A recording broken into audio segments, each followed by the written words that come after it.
Hello, I'm Charles Reed Anderson, and I head IDC Asia Pacific's Mobility and Internet of Things research. I'd like to welcome you to the first of our series of Internet of Things video briefings, and we hope to accomplish three main topics. In today's briefing, we're going to discuss the introduction to the Internet of Things, and what we're going to discuss is, number one, we're going to provide a definition of the Internet of Things. Number two, we're going to introduce you to the IoT solution ecosystem and the vendors that will be supporting it. And number three, we're going to explain the importance of the Internet of Things and what it's not only going to mean to businesses and the vendor community, but also to us as consumers. To begin, I think it's important that we start by providing IDC's definition of the Internet of Things. And not just the Internet of Things, but how machine-to-machine technology will evolve into the Internet of Things, and that will evolve into the Internet of Everything.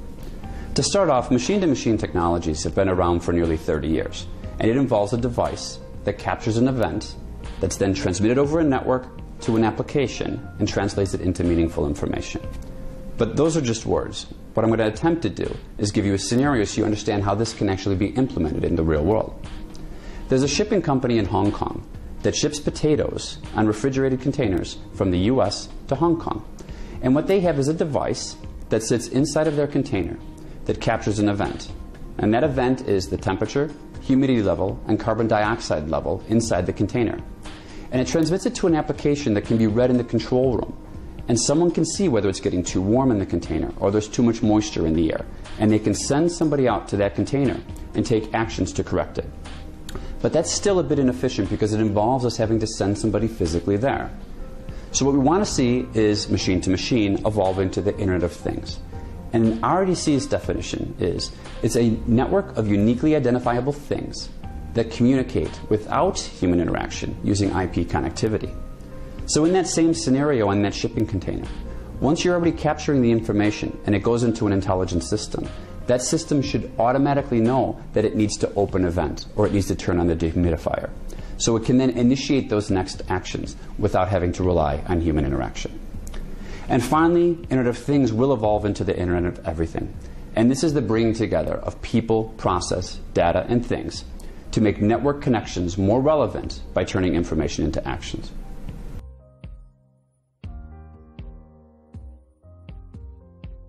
Now that we've described what we mean by the Internet of Things, it's time to take a look at the ecosystem that actually supports it.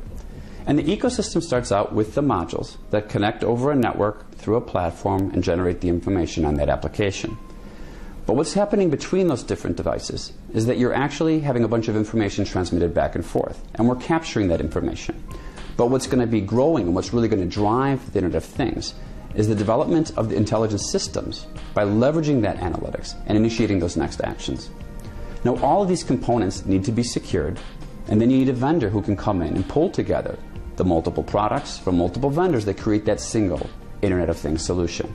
And those solutions then can be generated to benefit us as consumers, or governments, or enterprises as well.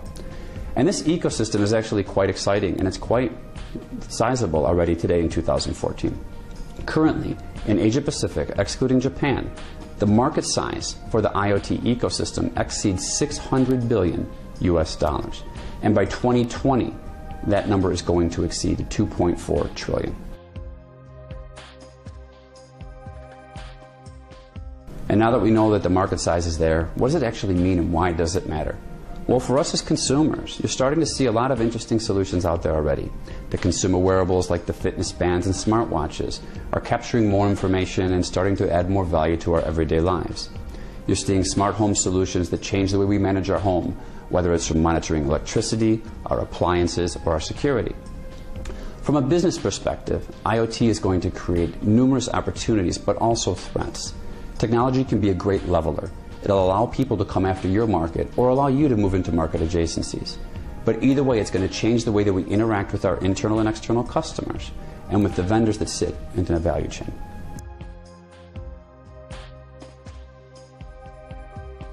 Finally, what does it mean to the vendor community?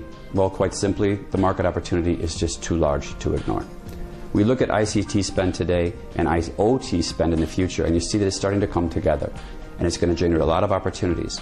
So it's important that you start carving out your relevance to the consumers and make them understand what you can deliver to them and how you can help them deliver this value in the future. So on that note, I'd like to thank you for your time. Please remember to check back to see our new IoT videos that will cover topics that include the impact of consumer wearables on enterprise IoT solutions, as well as an analysis of the new and emerging Internet of Things business models. In the meantime, if you'd like more information about how IoT will change everything, please check out the IDC Asia Pacific infographic site. Thank you very much for your time.